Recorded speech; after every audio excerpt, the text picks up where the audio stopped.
Et bonjour à tous, je m'appelle Yann Roche, je dis bienvenue en direct de la Révolution culturelle, épisode du 17 avril 2024, Constitution et suite des guerres puniques avec Polybe. Donc c'est la deuxième partie de la recension des histoires de Polybe. Les histoires de Polybe, c'est... J'oublie tout le temps le nombre exact. C'est...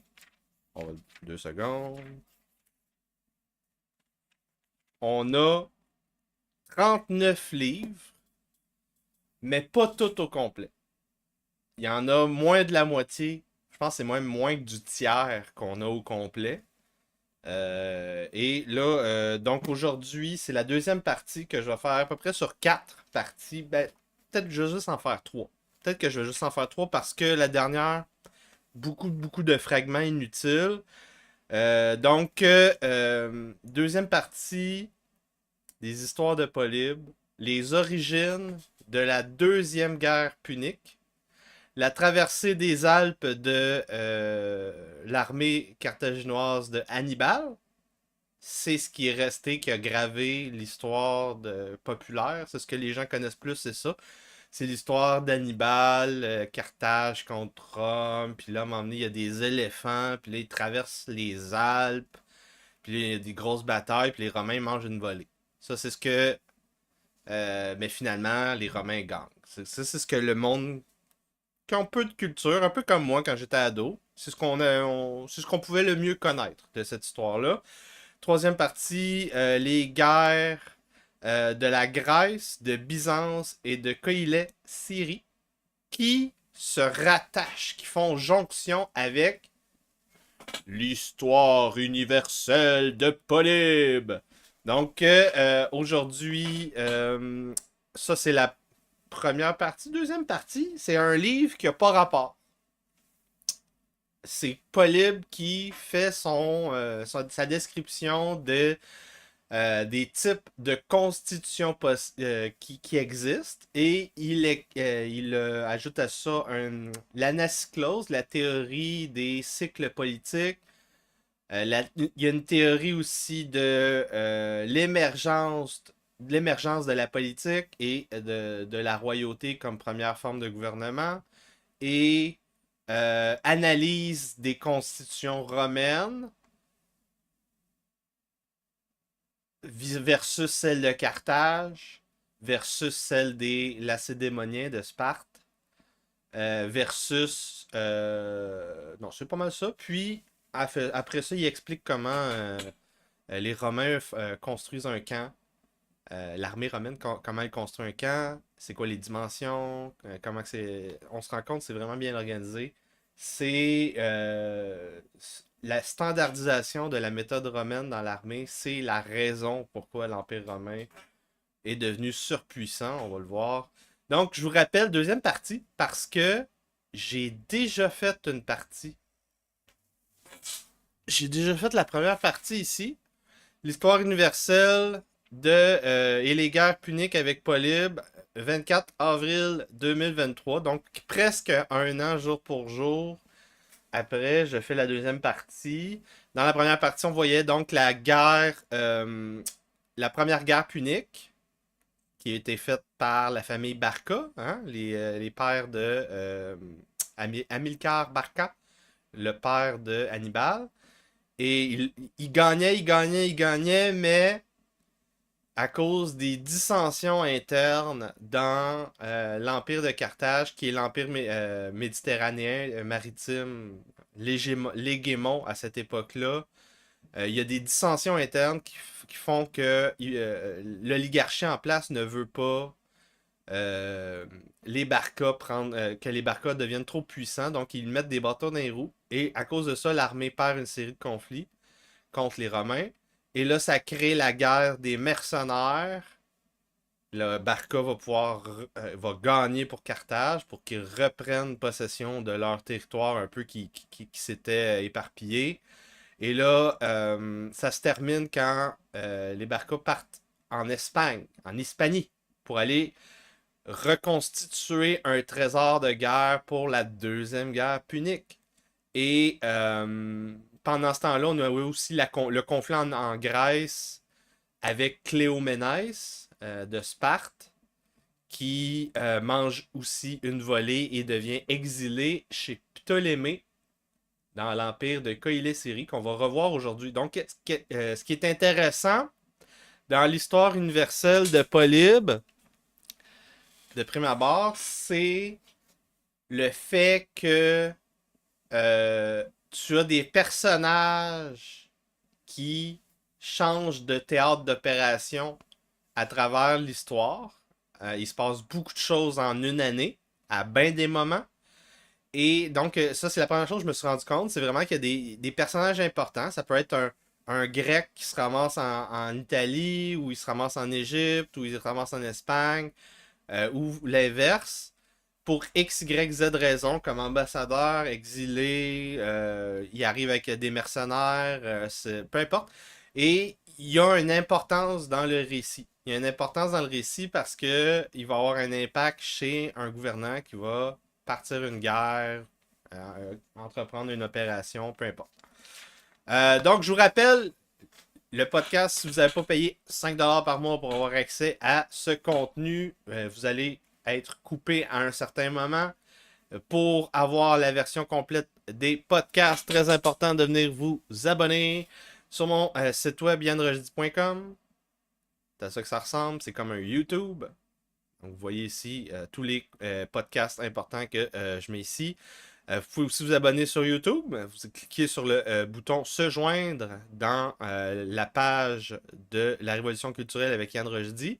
Vous pouvez évidemment venir vous abonner à mon infolettre Substack en direct de la Révolution culturelle.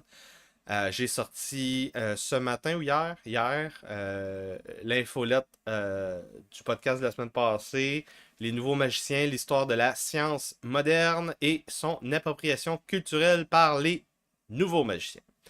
Donc, la science est une méthode. J'ai décrit c'est quoi cette méthode et ma comparaison ultime, c'est pour moi la méthode scientifique telle qu'elle a été développée comme un ensemble de conventions et d'institutions qui sont, on pourrait dire, des structures, pas des, comment on appelle ça, des constructions sociales. Ben, ces constructions sociales, c'est équivalent au droit naturel, selon moi.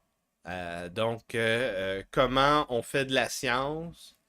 Monsieur, madame, tout le monde est capable de comprendre assez facilement. Et je vous l'explique, je vous l'ai expliqué la semaine passée. En fait, il y a moins d'une semaine, parce que je suis très rapide de ce temps-ci. J'essaie de revenir à mon cycle d'avant quand je faisais mes podcasts de recension en début de semaine, puis que je me laissais plus tranquille pour me préparer pour le podcast de show avec vendredi avec Mathieu.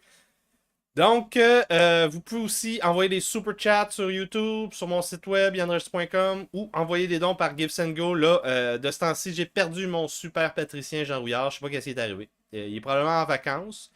Donc là, ce qui se passe, c'est que j'ai besoin d'au moins un patricien par semaine qui fait un virement de 50-100$ pour balancer les frais fixes encourus par mon travail de plus de 60 heures par semaine, je répète, pour produire ce contenu unique au Québec. Si vous avez quelqu'un d'autre qui fait des recensions, qui parle d'actualité, qui fait des montages, qui fait des niaiseries avec la Troll Academy, envoyez-moi son site web. Je vais aller m'inscrire, puis je vais arrêter de produire ça parce que je suis pas quelqu'un de super extraverti en passant. Donc, première partie de l'histoire universelle de Polybe, c'était livre 1 et livre 2. Là, on fait livre 3, 4, 5 et 6. Dans le premier livre, on a deux chapitres. Ouais, deux chapitres. Le premier chapitre, la première guerre punique entre les Romains et Carthage, 264, l'année 264 à l'année 241. Donc, 23 ans de guerre pour la guerre appelée la guerre de Sicile. Donc, à cette époque-là, on ne l'appelait pas la première guerre punique, on l'appelait la guerre de Sicile. Les Romains gagnent, mais ça a coûté cher aux Romains. Ça a coûté très cher. Ça a coûté 3 flottes. Littéralement 3 flottes. Parce que euh, parce que ils ont construit une flotte pour se battre contre les contre Carthage. Une tempête détruit la première flotte. Ils construisent une deuxième flotte. Une autre tempête détruit la deuxième flotte. Ils construisent une troisième flotte. Ils mangent une volée et une tempête termine la troisième flotte. Et là, ils construisent une quatrième flotte. Et là, ultimement, ils vont battre Carthage en Afrique, carrément.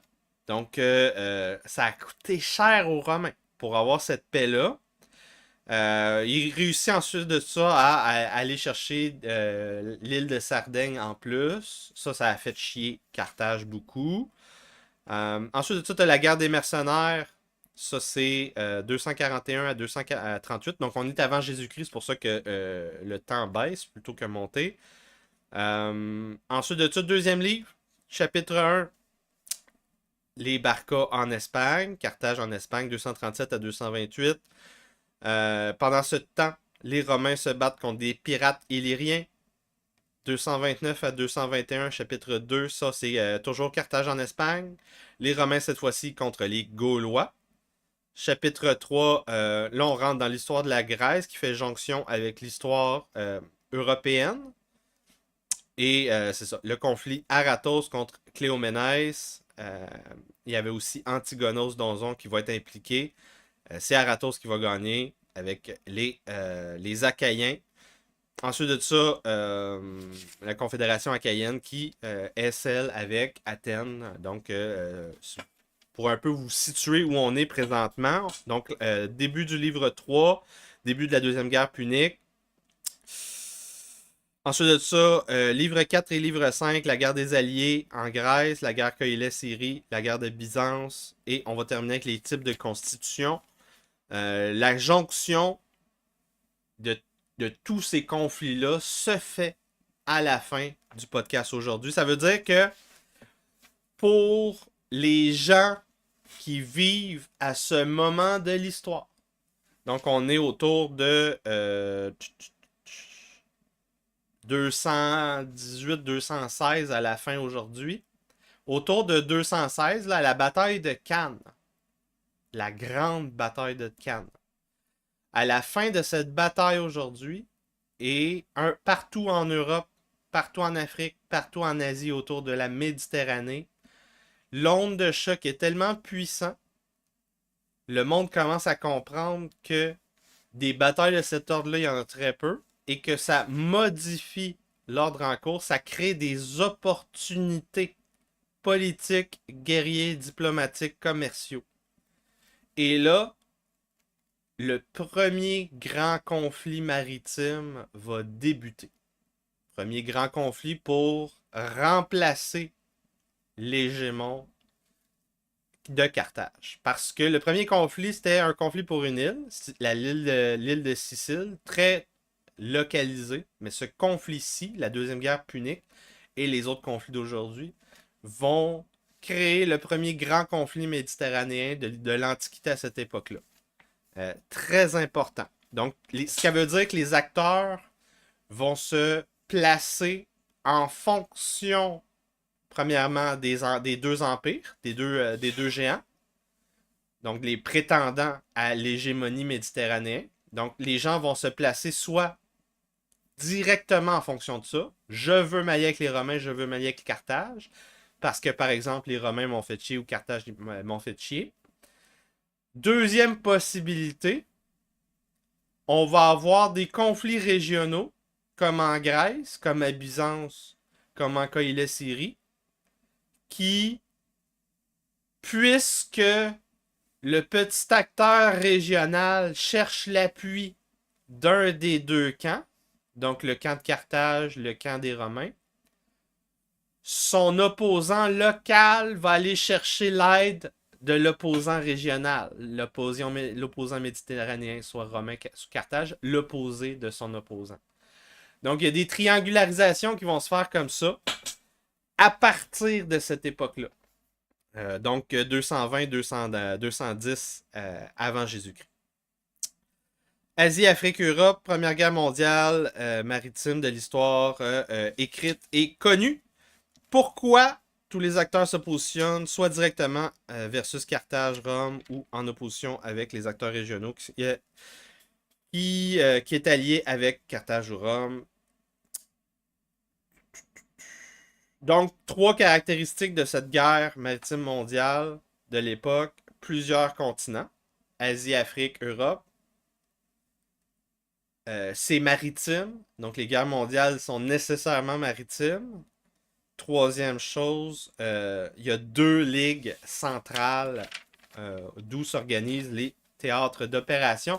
Et là, en passant, quand je dis des flottes, là, les flottes romaines disparues, les guerres maritimes, des flottes, ça peut monter.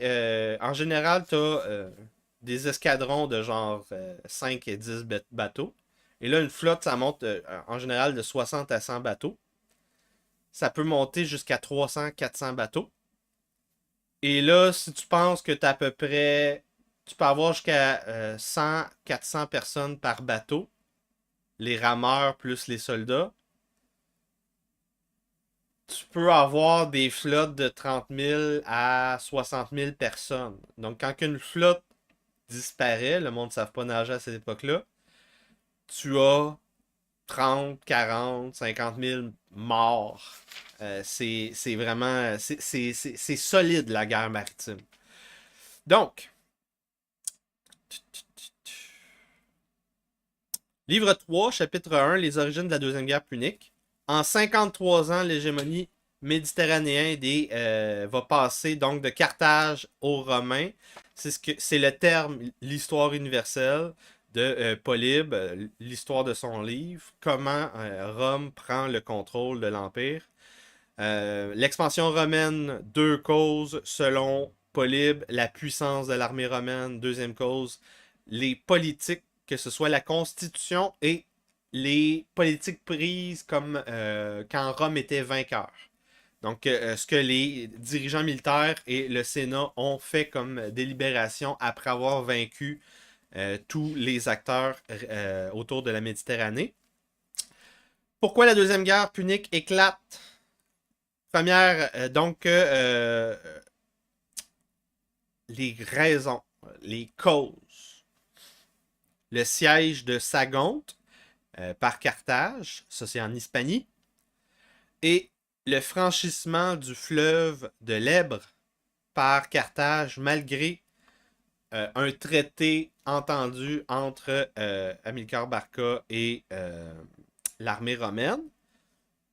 Mais, on doit faire quelques nuances ici.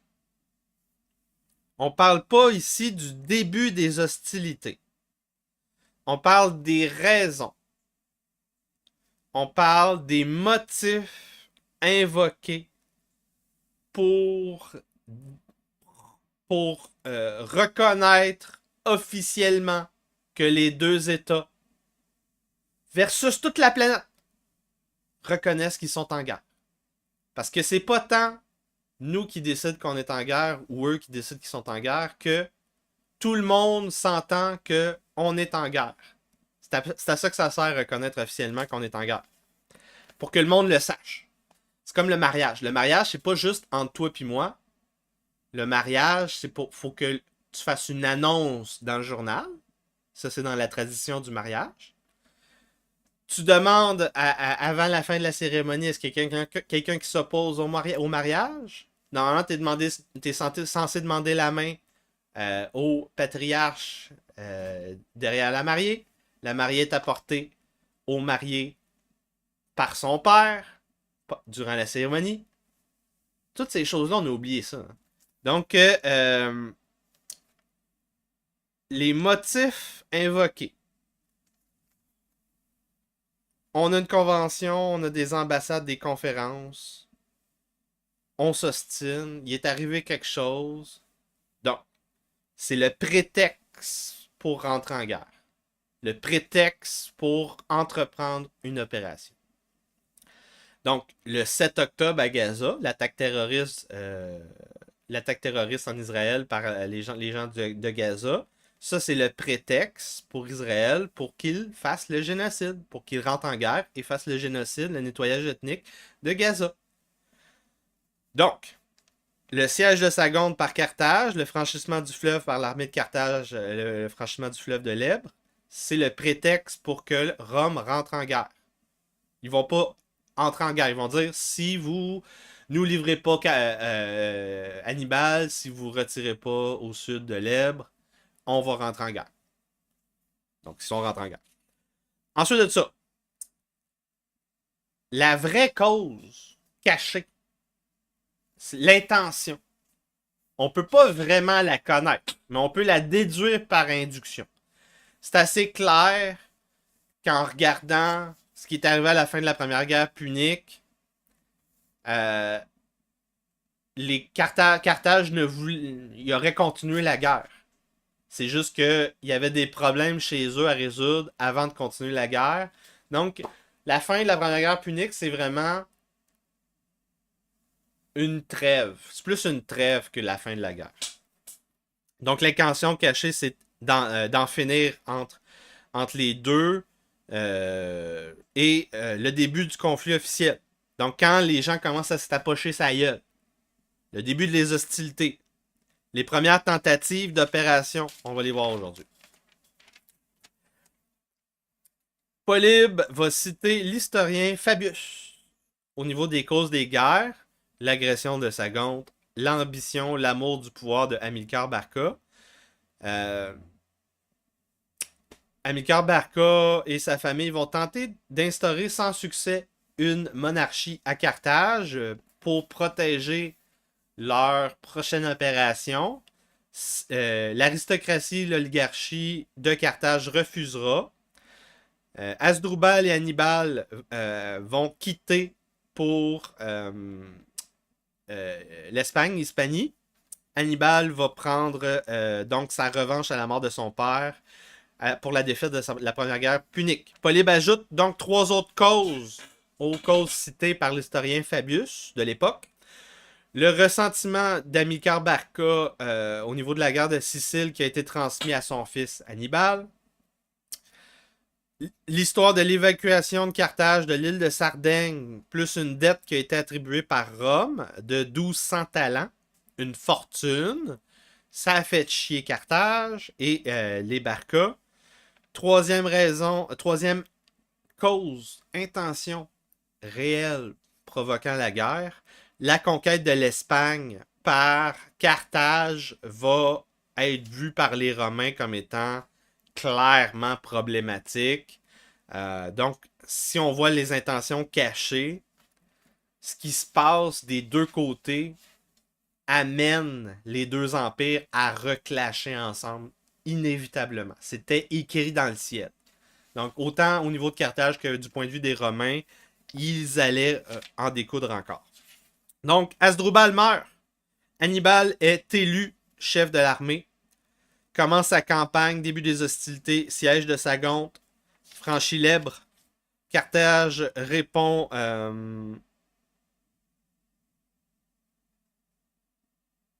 Ah oui, c'est ça. Rome, donc, va critiquer Carthage qui ne suit pas ses traités. Carthage répond que le traité en question n'avait pas été ratifié par le gouvernement de Carthage. Donc, ça, c'est une entourloupette souvent utilisée par les chefs de guerre et les gouvernements pour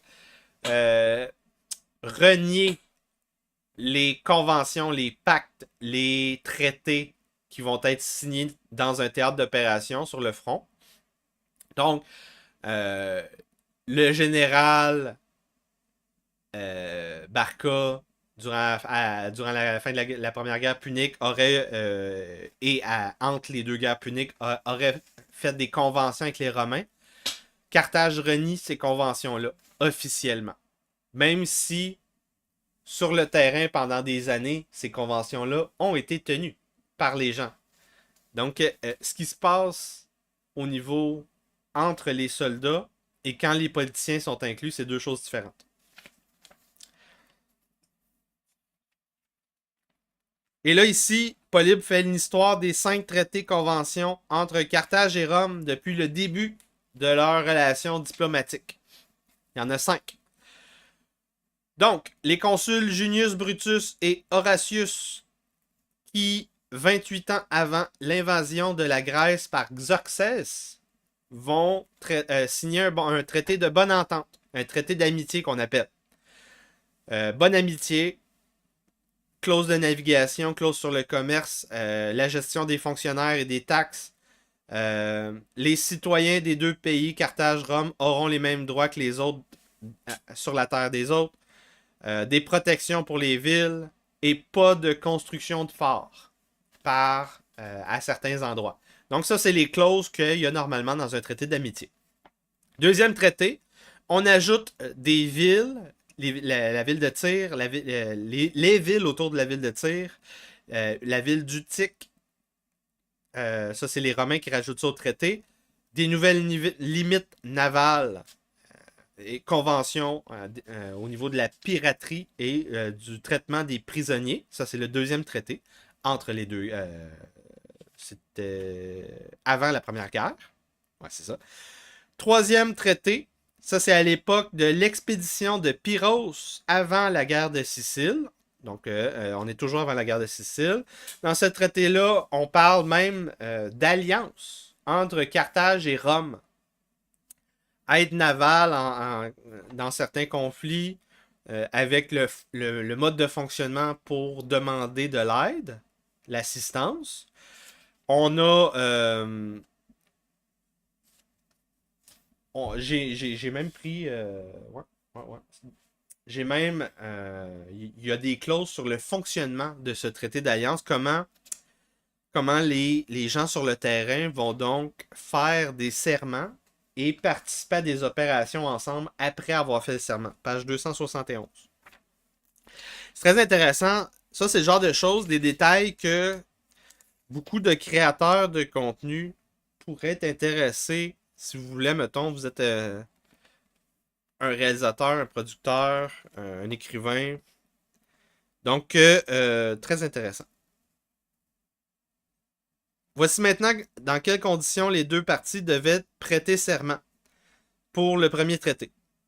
Les Carthaginois jurèrent par leurs dieux nationaux, tandis que les Romains, conformément à une antique coutume, juraient par Jupiter Lapis, et aussi pour les traités suivants par Arès et Enialios. Le serment par Jupiter Lapis consiste en ceci. L'homme qui le prononce saisit une pierre dans sa main, et après avoir juré au nom de l'État, il déclare si je tiens mon serment, puissé-je connaître la prospérité, mais si, en intention ou en acte, je manque à ma parole, que tous les autres hommes vivent en sécurité dans leur patrie, sous leur loi, avec leurs biens, leurs sanctuaires et leurs tombes, et que moi seul je sois rejeté, comme je jette maintenant cette pierre. Cela dit, il lance la pierre au loin. Donc ça, c'est l'exemple de serment que c'est intéressant. C'est un petit fait historique. Genre, si je tiens mon serment, je vais avoir la prospérité. Si je ne le tiens pas, tous les autres gens autour de moi vont bien vivre. Moi, je vais être rejeté comme cette pierre. Puis là, tu pitches la pierre. Ça, c'est un serment. Donc, en passant, le virilisme, c'est en premier, de prime abord, tenir sa parole comme un homme. Comme ça que ça marche. Donc, le quatrième traité entre les deux empires, la fin de la guerre de Sicile, traité de paix, retrait des troupes de Carthage en Italie et en Sicile. Deuxième clause, les alliés des deux parties sont sous protection de l'autre partie face à Carthage ou à Rome. Troisième clause, on a des territoires qui vont dépendre, les territoires qui dépendent de quelqu'un, par exemple des territoires qui dépendent de Rome ou de Carthage sont protégés. Donc, Rome ne peut pas taxer, lever des armées, demander, utiliser les terres les dépendances de Carthage et vice-versa. Quatrième clause, on demande une indemnité à Carthage. Après la défaite en Afrique, parce que le conflit s'est fait maritime, deuxième partie du conflit directement proche de Carthage, on va rajouter 2 clauses au niveau de l'évacuation de l'île de Sardaigne et une autre indemnité, et c'est ça, la deuxième défaite en Afrique de Carthage, avec l'ajout de ces 2 clauses-là, qui est, selon Polybe, la cause du point de vue de Carthage pour entrer en guerre avec Rome, et du point de vue des Romains, c'est la prise de l'Hispanie, l'Espagne par Carthage. 5e traité. Ça, c'est un traité fait entre les généraux de Carthage et Rome. Pas d'armes au-delà du fleuve de l'Èbre.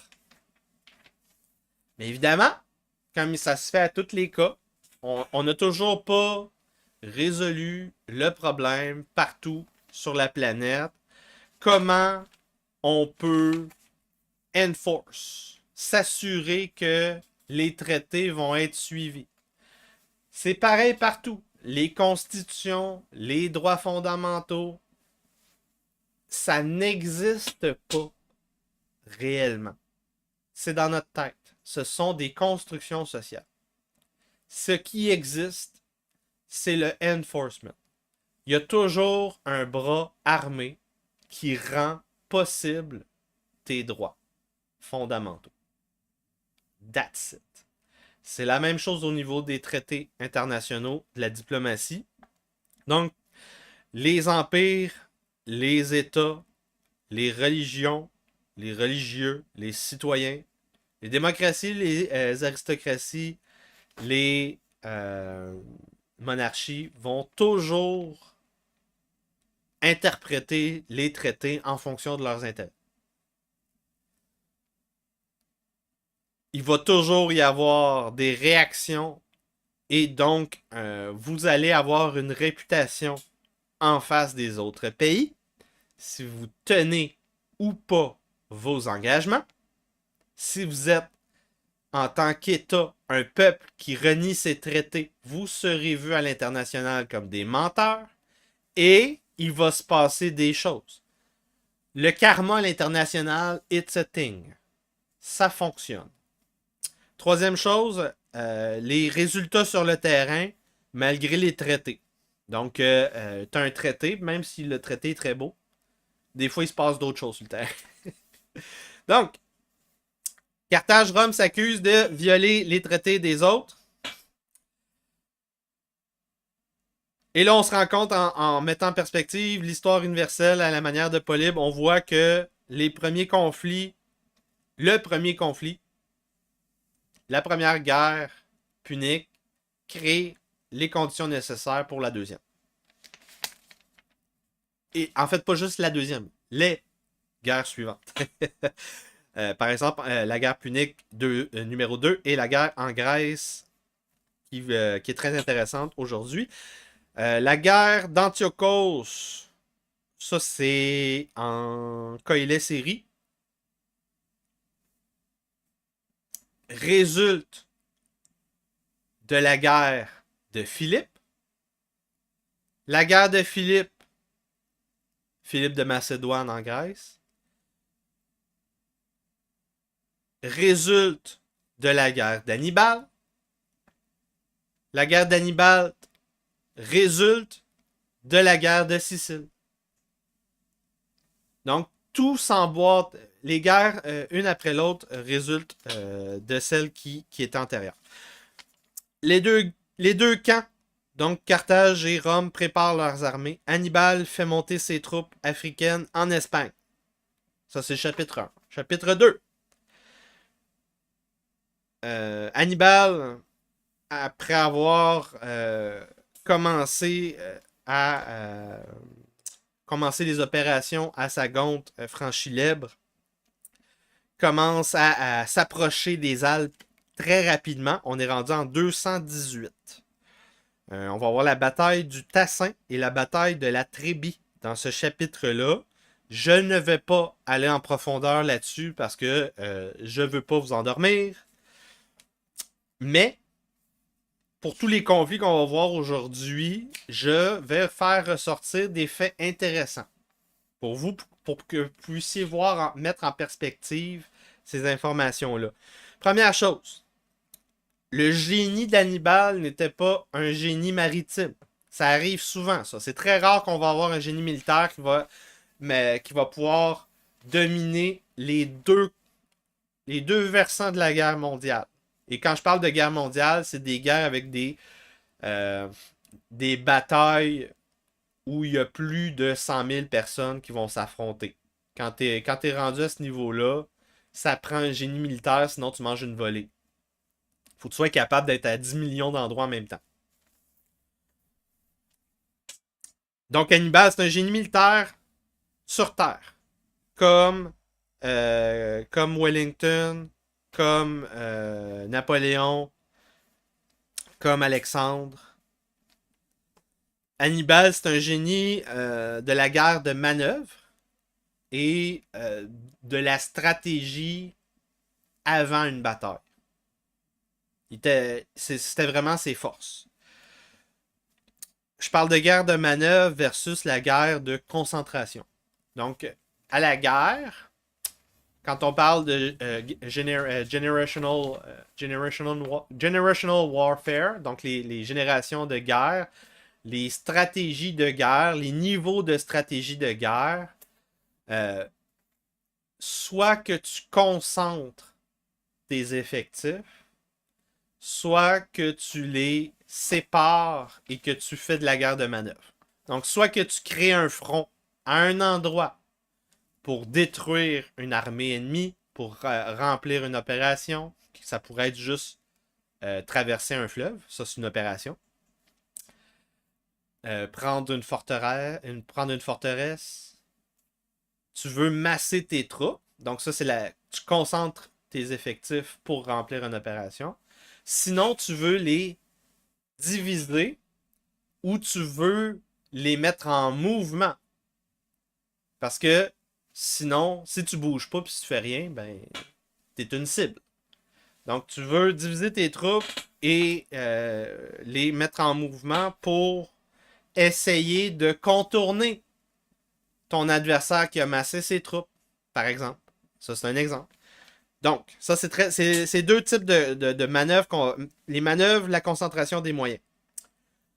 Hannibal décide plutôt que de devoir affronter les Romains sur l'océan. Parce que les Romains sont rendus bons avec leur flotte. Les Carthage ont mangé des volées en mer Méditerranée dans la première guerre punique. Plutôt que d'affronter les Romains sur l'eau, sur la mer. Et plutôt que d'utiliser une voie d'accès connue qui prend du temps. Monter l'Italie par exemple la Sicile, qui est une île en plus. Passer de la Sicile à l'Italie, puis après ça remonter l'Italie, c'est long. Hannibal, lui, va dire je vais surprendre tout le monde avec une manœuvre inusitée que le monde va croire impossible. Je vais arriver plus vite et je vais prendre au dépourvu tout le monde. Imprévisibilité. Je vais semer la peur. Chronologiquement, je vais couper le temps de mon transport de beaucoup. Et là, il va traverser les Alpes avec son armée de plusieurs dizaines de milliers de troupes. Là, imaginez-vous, vous êtes 90 000 hommes à pied, 12 000 cavaliers, une quarantaine d'éléphants. Vous êtes une ville à traverser les Alpes. Une ville. Donc imagine, ça prend 2 semaines à traverser. Donc ça te prend 2 semaines de bouffe pour une ville complète. Pense à la logistique de tout ça. Ça, c'est le genre d'éléments que j'ai fait ressortir du texte. Pensez à ça. Ouais. Moi, ma blonde, nos deux flots, partir 3 jours, une semaine en camping. Ça nous prend un cooler, le char est rempli de bouffe. On va souvent au dépanneur du camping. Puis on manque de tout. Imagine, t'es plus de 100 000 personnes, 40 éléphants, des centaines de chevaux, des milliers de chevaux et des bêtes de somme. Ça prend une logistique de fou. Et évidemment, ça va se transmettre sur les pertes subies par Hannibal à travers la traversée des Alpes. Et ensuite de ça, ils vont traverser un marais qu'on va voir tantôt.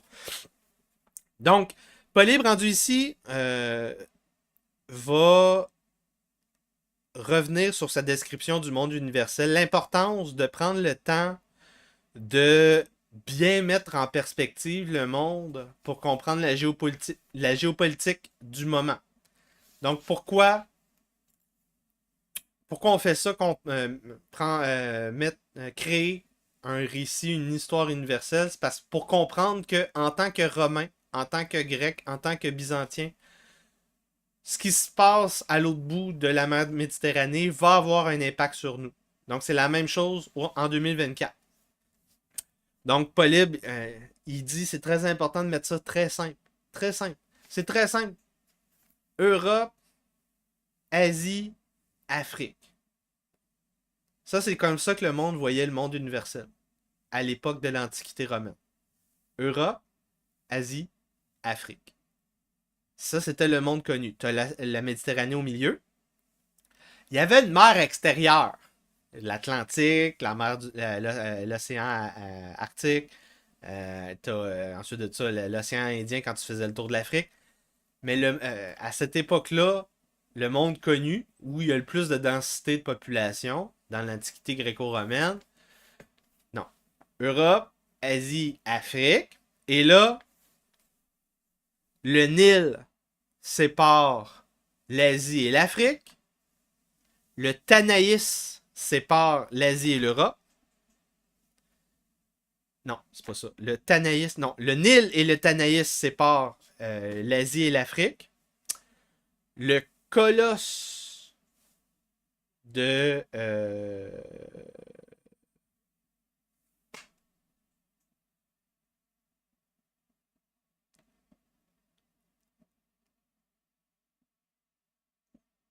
J'ai un blanc. Au bout de la Méditerranée, là, sépare l'Afrique et l'Europe.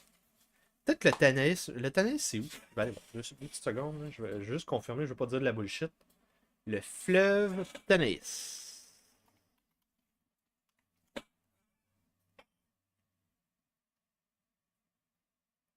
Ouais, c'est ça. Le Tanaïs, c'est entre l'Asie et l'Europe.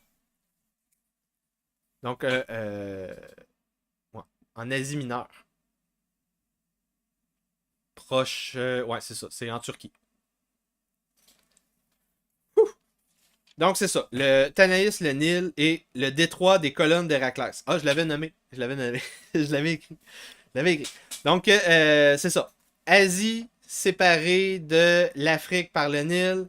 L'Afrique séparée de l'Europe par le détroit des colonnes d'Héraclès. Et l'Europe séparée de l'Asie par le Tanaïs.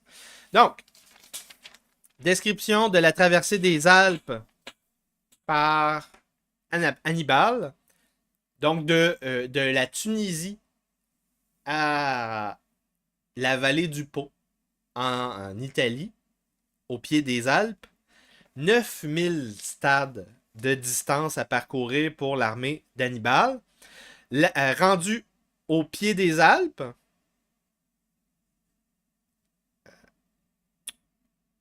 c'est le fleuve de... je me rappelle plus. Le Rhône. Il y a la moitié de parcouru par l'armée d'Hannibal, 4500. Il en reste la moitié, mais c'est le bout le plus difficile qui reste à être accompli. Les Romains vont lever donc leur première armée en apprenant que Carthage a franchi le fleuve de l'Èbre. Avec les consuls Cornelius Scipion qui part en Espagne et le consul Sempronius Longus qui part en Afrique pour combattre Carthage. Scipion est surpris par Hannibal sur les bords du Rhône, au pied des Alpes.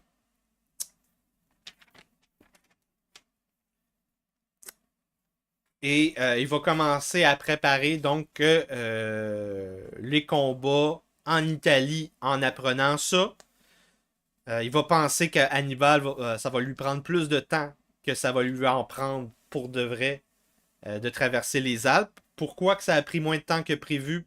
Parce que Hannibal donc réussit à chasser les barbares sur le bord du Rhône en premier, ce qui va lui valoir des troupes et de l'aide pour traverser les Alpes.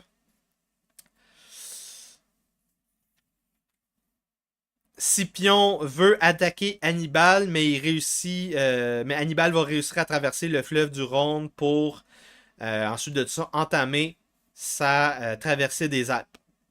Donc Scipion va partir préparer le terrain de l'autre côté des Alpes. Lui, il va partir donc en bateau. Du Rhône à la région de Lille, très riche en blé, ça va prendre 4 jours à l'armée d'Hannibal. De la région de Lille au début de l'ascension des Alpes, 10 jours. Donc après 2 semaines du Rhône jusqu'aux Alpes. Ensuite de ça, début d'ascension. Lourde perte durant toute l'ascension parce que les barbares se mettent en position dans les défilés. Et dans une place forte, montagneuse comme ça, tu peux facilement avoir des guerriers 10 pour 1 qui vont tenir des positions. Là. Tu vas avoir 100 personnes qui vont se battre contre 10 personnes et les 10, puisqu'ils sont en position élevée, sont en avantage. Donc c'est très difficile d'avoir des combats de plusieurs milliers de troupes dans ce genre de situation-là. Hannibal va donc utiliser une ruse pour défaire les barbares dans les défilés. Donc pendant la nuit, qu'est-ce qui se passe souvent? C'est que les barbares vont se replier pour éviter donc d'être encerclés. Ils se replient plus loin et là au début du jour, tu t'en vas te remettre en position. Donc Hannibal, il n'est pas cave. Pendant la nuit, il utilise ses meilleurs soldats pour prendre les positions dans les défilés que les barbares occupaient durant la journée. Et là, au matin, les barbares arrivent. Il y a un combat, mais ils réussissent pas et ils vont fuir. Hannibal va donc gagner. Donc, les dangers les plus importants quand tu fais l'ascension d'une montagne ou d'une série de montagnes avec une armée, les bagages, les bêtes de somme, les arrières avant-garde. C'est le plus important. Donc, les gens doivent savoir où mettre leur cavalerie. Tu la mets au début ou à la fin. Où tu mets tes bêtes de somme, tu dois les protéger. Où est-ce que tu mets tes meilleures troupes? En général, tu les mets au début et à la fin, parce que c'est eux qui vont être attaqués s'il y a un danger qui advient. Donc, 9 jours pour atteindre le sommet du col par l'armée d'Hannibal. Mais là, rendu ici, Hannibal voit son armée totalement démoralisée. Beaucoup de pertes. Donc, il va rester 2 jours au sommet des Alpes. Il va essayer de stimuler ses troupes, motiver ses troupes. Vous voyez la vallée de Pau devant vous. On est arrivé en Italie. 3 jours de descente. Donc là, on est rendu à 15 jours. 15 jours pour traverser les Alpes. 9 jours pour atteindre le sommet. 2 jours de repos. Et 3 jours de descente. 14-15 jours. Donc, 3 jours de descente, ils arrivent sur la plaine de Pau. Dans la descente, et pour traverser la plaine de Pau qui arrive au fleuve du Pau, ils vont subir d'autres attaques, cette fois-ci des Romains. Non, encore des barbares, les barbares gaulois autour du Pau. Ils vont devoir traverser des cours d'eau. Et là, on est durant l'hiver. Il y a des crevasses aussi autour des flancs de montagne. Donc, encore une fois, 14-15 jours de traverser les Alpes. Et on va avoir, je pense que c'est quelque chose comme le quart de l'armée d'Hannibal, ou jusqu'à la moitié, entre le quart et la moitié de l'armée d'Hannibal, qui vont, euh, qui vont carrément disparaître juste durant la traversée des Alpes. Donc, rendu au pied des Alpes, et là, je vous disais, là, il y avait plus de 100 000 troupes au début. De l'autre bord des Alpes, là, proche du Rhône, il y avait plus de 100 000 personnes, plus des milliers de bêtes, de bétail. Là, à la fin, il reste 20 000 infanteries, 6 000 cavaliers, donc près de la moitié avant les Alpes. Donc, les deux consuls romains, euh, deux nouveaux consuls romains qui sont élus, Scipion et Cnéus, son frère, sont prêts. Non, Cnéus, il est pas consul, c'est le premier consul, Scipion, qui est prêt. Lui, il prépare le terrain. Il y a une description de la vallée de Pau et de la Gaule par Polybe rendu ici dans le livre. Très important de toujours placer la géographie quand on parle de stratégie militaire. Et là, le truc important à garder en compte. Les Romains pensaient être prêts. Mais il y a des facteurs qu'ils n'ont pas pris en considération. Hannibal, génie militaire. Premier facteur. Deuxième facteur. L'armée romaine qu'ils ont levée, c'est une nouvelle armée. Très peu habituée aux grandes manœuvres. Troisième facteur important. Durant l'ascension et la descente, Hannibal a perdu toute sa bouffe. Et là, il y a une armée romaine devant lui. Une nouvelle armée romaine devant lui. Eux, ils ont plus de bouffe. Qu'est-ce que tu vas dire à tes troupes? Êtes-vous prêts à vous battre pour votre vie? C'est ça que ça veut dire. Et là, quand tu dis à des hommes que soit tu dois vaincre, annihiler l'adversaire ou mourir, comme Hannibal va faire, c'est plus la même game que on fait la guerre à des terroristes ou on fait la guerre à notre ennemi. On fait la guerre pour du butin. C'est pas la même chose.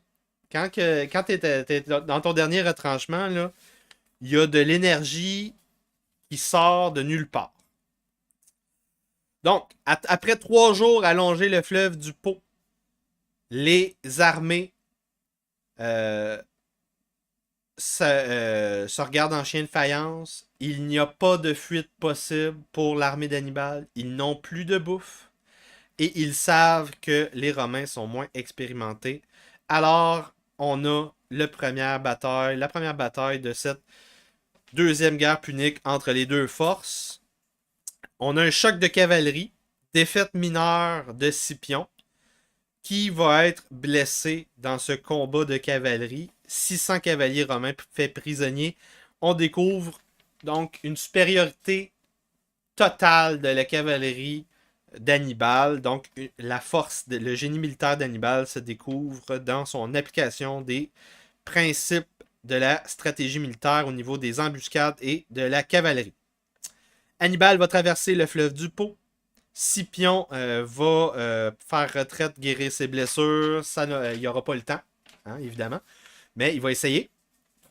Durant la nuit, des Gaulois dans le camp de Scipion vont trahir les Romains, tuer les Romains proches de leur camp, fuir le camp et rejoindre le camp d'Hannibal. Le deuxième consulte, Sempronius, arrive pour opérer la jonction des deux armées romaines. On est rendu donc à 4 légions en tout, avec 2 légions qui ont perdu la moitié de leur cavalerie. Tiberius Sempronius et Scipion font jonction pendant que Hannibal ravage le pays. Scipion, en ayant affronté Hannibal, découvre que la meilleure stratégie à adopter, c'est peut-être de limiter les dégâts dans le pays et de entraîner nos troupes. Donc des petits affrontements. Faut éviter que nos deux armées aient à s'affronter à un endroit pour une bataille parce qu'on va se faire dévorer. Tandis que l'autre consul, Tiberius Sempronius, lui est très téméraire et agressif. Il veut en découdre avec Hannibal. Donc, on a 4 légions, 16 000 Romains en infanterie, 16 000 Romains en tout, 20 000 alliés en tout. Hannibal décide, lui, comme Sempronius, que lui, il a tout intérêt à détruire l'armée romaine le plus rapidement possible. Alors, pendant qu'il ravage le territoire, il découvre un endroit idéal pour une embuscade avec un petit ruisseau qui est proche d'une grande plaine. Dans le ruisseau, il va placer en embuscade ses meilleures troupes, donc les cavaliers numides, qui vont sortir au moment voulu pour prendre de revers l'armée romaine. Donc le centre romain avance vers le centre de Carthage. Les deux masses d'infanterie arrivent au choc. Les Romains, au niveau du... Et là, ça va arriver, je pense, durant les 3 grandes batailles. La même chose va arriver. Le centre romain va défoncer le centre de Carthage, mais Hannibal a pris ça pour acquis. Le but étant de détruire les ailes romaines pour après ça prendre à revers le centre romain. Donc, pendant que les ailes romaines et le revers se fait détruire par Hannibal, le centre romain continue à Placentia. Donc, il y a 10 000 troupes romaines qui vont se sauver. Donc, à peu près le quart des troupes de cette armée de près de 40 000 personnes va se sauver. Tout le reste s'effondre, les ailes, l'arrière-garde, destruction complète de la première armée romaine par Hannibal. La deuxième armée romaine sera levée par les 2 prochains consuls, parce que c'est ce qui arrive à chaque année. On élit des consuls à Rome et les nouveaux consuls lèvent une armée. Donc ça, c'est une des forces de Rome, c'est qu'à chaque nouvelle année, on est capable de construire 4 nouvelles légions minimum. Donc, la deuxième armée des consuls, Servilius Geminus et le consul Faminius. Alors là, on est rendu à la fin de la section gratuite, après 1 heure, comme d'habitude. Toujours bon, capable de trouver quand est-ce qu'on arrive à 1 heure. Très important de venir vous abonner pour m'aider à produire ce podcast-là. Venez vous abonner sur mon site web, yanrojdi.com. Vous pouvez vous abonner sur YouTube. Cliquez sur le bouton se joindre ici, sur ma page, la chaîne YouTube La Révolution culturelle avec Yann Rojdi. Vous pouvez venir vous abonner sur mon infolab Substack en direct de la Révolution culturelle où je vous envoie par courriel les derniers podcasts que vous avez peut-être ratés ou que vous voulez réécouter. Vous pouvez envoyer des super chats, des gifs and go, la Révolution culturelle avec Yann Rojdi, par virement Interac, yann.rojdi@gmail.com. Sans vous, je ne peux pas produire ce contenu-là. Ça me prend des heures et des heures et des heures et des heures. Ça me prend beaucoup, beaucoup, beaucoup de temps pour produire tout ça.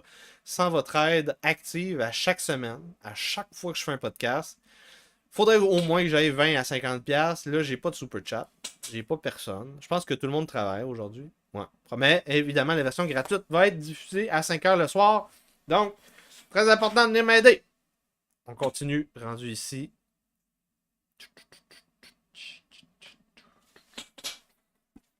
Chapitre 3, les opérations militaires de l'année 217. La bataille de Trasimène.